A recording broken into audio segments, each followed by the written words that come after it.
So we're going to talk about what happens if you fall out of a raft. Okay?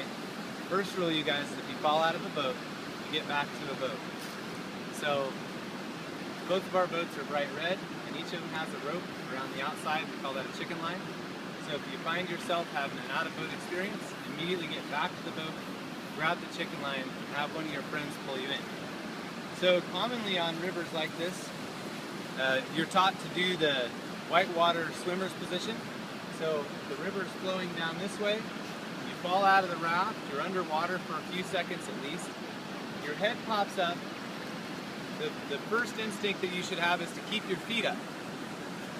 So as you float down river, you want your nose and your toes out of water. So as you float down, you'll actually try to keep your feet up and out of water. And maybe your butt's going to hit rocks a little bit if it's shallow, but remember that no one dies of a butt entrapment. So as you float down this way, you can swim to the right, you can swim to the left, and if necessary, you can turn on your belly and aggressively swim towards a raft. But we never at any point want to take our feet and try to stand up in the river, because that puts us at a significant risk for what we call a foot entrapment. And that's responsible for nearly a quarter of the drownings in the state in whitewater situations. If you get separated from your boat and you can't swim back to it, you'll probably hear your guide blowing a whistle. Look to your guide, and your guide will be giving you directions to go to the left or to the right. Whenever we say left or right, we're referring to the direction as the river faces downriver. So this is always the left side of the river, and this is always the right side of the river. This is the left side of the river, and this is the right side of the river. So it's always the side of the river as the river faces going downstream until it hits the ocean. So if a guide ever points you in a direction, that's the way that we want you to swim. So it's fairly simple. We'll blow our whistle. You look to your guide will give you a gesture on which way to swim. Once you're in a place where the guide feels you're safe, you might blow the whistle again and give you a sign that you're okay.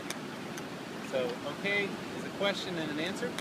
So if I ask you guys, are you okay? You'll come back and say, yes, I'm okay. So let's practice it. Are you okay? I'm okay. Good. So if you're separated from the raft, remember to keep your feet up. And one other thing, especially on the Sauk here, we're in an undammed river corridor, very geologically dynamic river. And so there's a lot of wood. We've got trees, large limbs. We've even got giant roots and stumps that are in the river. These represent serious hazards, and they're definitely life-threatening.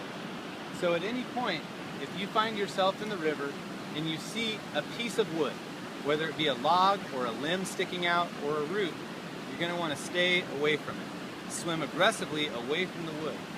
If you come into contact with the wood, you're going to want to try to get up and over it. Even if you can't get up and over the top of it, at least you can hold yourself up out of water. Most of the time, if you try to go underneath a piece of wood, it'll hook you, or it could potentially pin you underneath it. So it's always a better idea to go up and over. So we're going to walk towards the boats, and then we're going to talk about flips.